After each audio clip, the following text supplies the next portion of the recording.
Mr. Imtiaz Ali, presently a project director of Plastic Waste Management Rag Pickers Upliftment Project of Sarthak Sanstha Bhopal.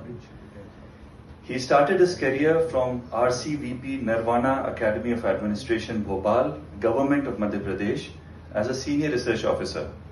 After voluntary retirement, he started the NGO named Sarthak Samudayak Vikas Evam Jan Kalyan Sanstha.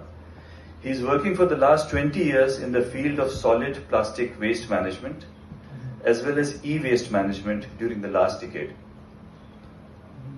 He is also in making the plastic waste management rules and policy of 2016. He is a member of the State Solid Waste Management Advisory Committee, Government of Madhya Pradesh, as well as JNU Court member and DRI member.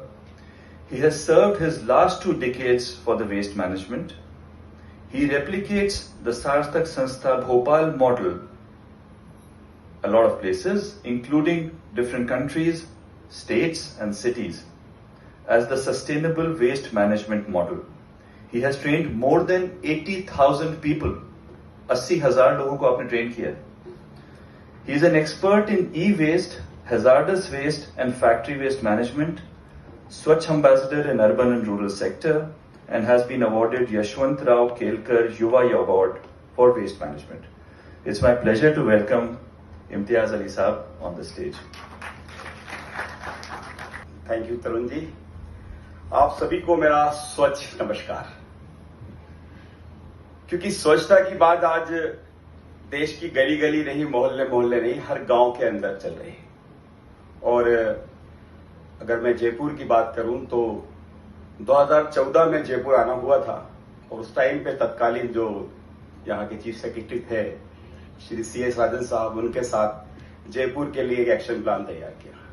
Basically आज हम बात कर रहे हैं hospitality की या hotel या resort.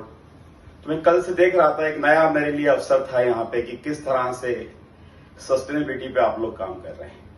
Basically जब भी कोई नया आदमी हमारे शहर में आता है या हमारे होटल्स में आता है या हमारे गांवों के अंदर आता है, तो सबसे पहले वो देखता है कि हमारे यहाँ की क्लीननेस क्या है, साफ सफाई क्या है। तो एक इम्पैक्ट पड़ता है कि यार ये शहर, ये गांव कितना साफ होगा तो यहाँ के लोगों की सोच कितनी साफ होगी, इनका दूसरा काम कितना साफ होगा। तो पहला जो इम्पैक्ट पड़ता है, पहला जो प्रभाव पड़ता है, वो आपकी साफ सफाई का प्रभाव पड़ता है। अभी मध्य प्रदेश के इंदौर में जो हम लोगों ने काम किया, एक नया टूरिज्म वहां डेवलप हुआ। हर महीने वहां पर हजारों लोग सिर्फ ये देखने आ रहे हैं कि इंदौर और भोपाल में ऐसा क्या वेस्ट मैनेजमेंट का काम हुआ है कि पिछले 7 साल से नंबर 1 पे इंदौर आ रहा है और जो हिंदुस्तान के जो सबसे साफ 100 शहर है उसमें से 33 जो है वो मध्य प्रदेश के हैं। तो कुछ ऐसा ही काम हुआ। तो हम लोगों ने सोचा कि एक ऐसी पॉलिसी भारत सरकार के माध्यम से बनाई जाए कि जिसमें हर तरह के वेस्ट को मैनेज करके हम उस काम को करें। तो हम लोगों ने 2006 में भोपाल के एक वार्ड से काम शुरू किया था कि हम घर घर से कचरे को इकट्ठा करेंगे।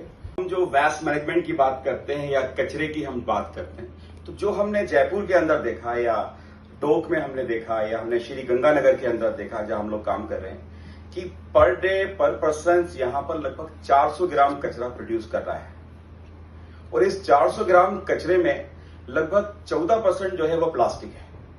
और इस 14% प्लास्टिक में से सिर्फ 4% प्लास्टिक जो है वो मल्टी लेयर प्लास्टिक है, जो कि आपको टंचिंग ग्राउंड्स पे या हमारे वेस्ट के ढेरों पे, नालों में, खाली ग्राउंड में, खाली प्लाटों पर मिलता है। और जो 10% प्लास्टिक है वो तो ऑटोमेटिकली पहले ही उठ जाता है, बल्कि हमारे घर की जो गृहिणियां हैं उस प्लास्टिक को अपने पास इकट्ठा करके रखती है और जो कबाड़ी वाला आता है उसको बेच देती है। तो सबसे ज्यादा जो प्रॉब्लम क्रिएट की है वो करिए इस अमानक स्तर के प्लास्टिक ने, जिसको हम मल्टी लेयर प्लास्टिक बोलते हैं, जिसपे रैपर हैं, चिप्स के रैपर हैं, अलग अलग पैकेजिंग के रैपर्स हैं।